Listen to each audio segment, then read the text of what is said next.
I'm Alex Aferiat. I am legal counsel in commercial contracting for the Boston Consulting Group, and I support my organization's procurement and IT procurement specifically with our internal infrastructure. So it's interesting. In my last job, I actually worked from home a couple of days a week, and I was at my last company for 6 years. And I was very used to being a remote worker. And then when I got my role at BCG, which I started at last summer, I was back in the office 5 days a week. And it's amazing how quickly you get used to having, a team co-located with you, all the just sort of social aspects of being in an office. So though I have a lot of experience working from home, it was definitely a period of adjustment, sort of remembering how you sort of condition yourself to sort of keep to a very rigid schedule and obviously sort of keep some separation. I live with my boyfriend, so we had to, make it possible for us to not be sort of in each other's space when I'm working. So yeah, it's definitely been an adjustment, but I feel like just like everyone, I went out and got a computer monitor, and I thankfully have space in my apartment for a desk, and I'm able to sort of keep as much of normalcy in my schedule as I can.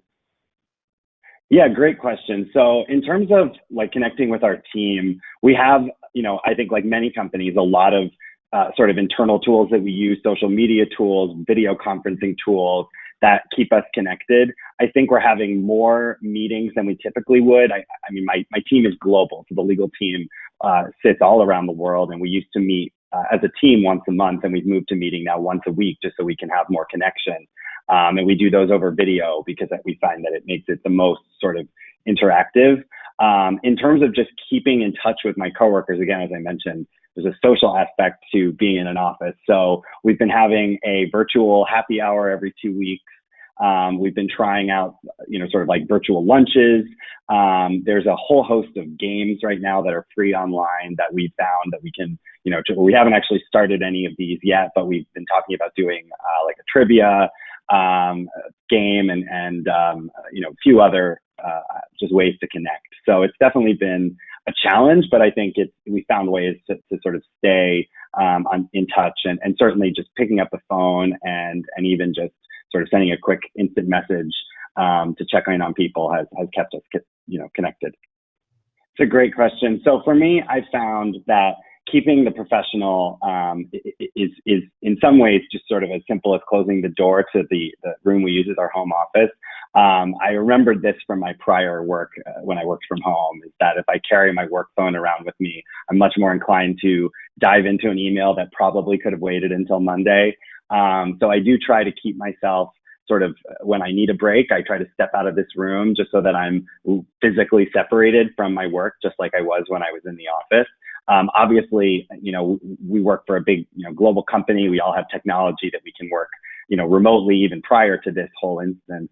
But I really worked very hard to keep work at the office and, sort of have my personal time at home. So I've been able to keep a balance. I think it is definitely harder.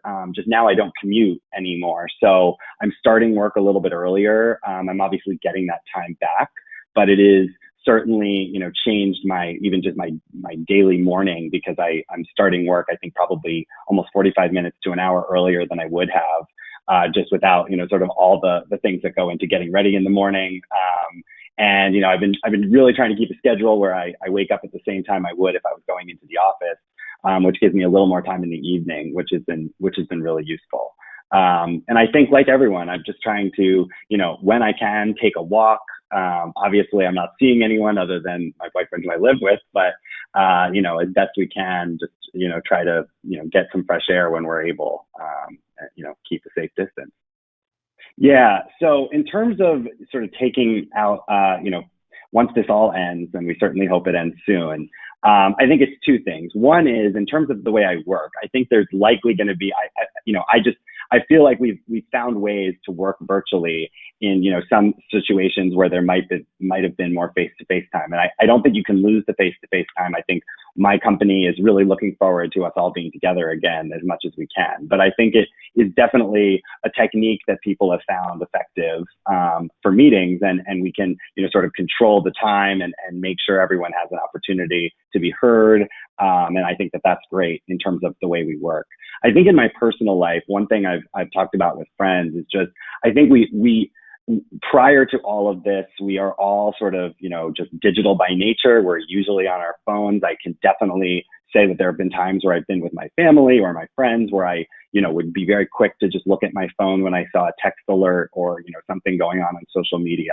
And I think what's interesting about this time is that we took it for granted, all that time we got to spend face to face. And I personally am going to make an effort, and I hope that others will too, is to really sort of be in the moment when you're with friends and family. I think it's something that we just, again, took for granted. And now it's like the physical time you get to spend with someone is clearly not something we knew we'd not be able to have for a long period of time. So I'm hoping that, as much as the virtual connections with work are, I think, gonna remain in some regard, when we're actually together, we're not just burying our heads in our phone, and we're really spending time with those that we love and that we, enjoy being around, just so we can, enjoy what we have not been able to have for so many weeks and months. It's a great question. I think in terms of the ACC, as someone, I'm on the Practice and Career Management Committee, so without trying to sound biased, I think one of the great things about that committee is that we put on events that are really meant for professional development. We leave the sort of doctrinal law, the sort of more topical issues to some of our other members to handle. And I'm hoping that those types of events, the sort of professional development events, will become more popular, because I think it's really important when we are all out, in the open again, to really sort of work on issues together that, are somewhat, I think, require more personal connection.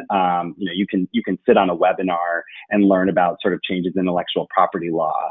But if we all get the opportunity to come together again, and I certainly hope that soon, I think it would be, great for members and, speaking for myself, great for me to spend that time thinking about something that maybe is affecting every industry, sort of communication issues, cultural issues, things of that nature. And I think those types of events would be great. And then one other thought, I think, is just maintaining the connection that people are building on social media. I know the ACC is doing a lot right now on LinkedIn, and I think that's terrific. And I think it's important not to lose that momentum, that hopefully we can use this as an opportunity to, sort of talk about how the ACC is not only a resource, but it's a network. It's a great way to connect with other in-house lawyers that are probably facing similar issues, whether professionally or personally.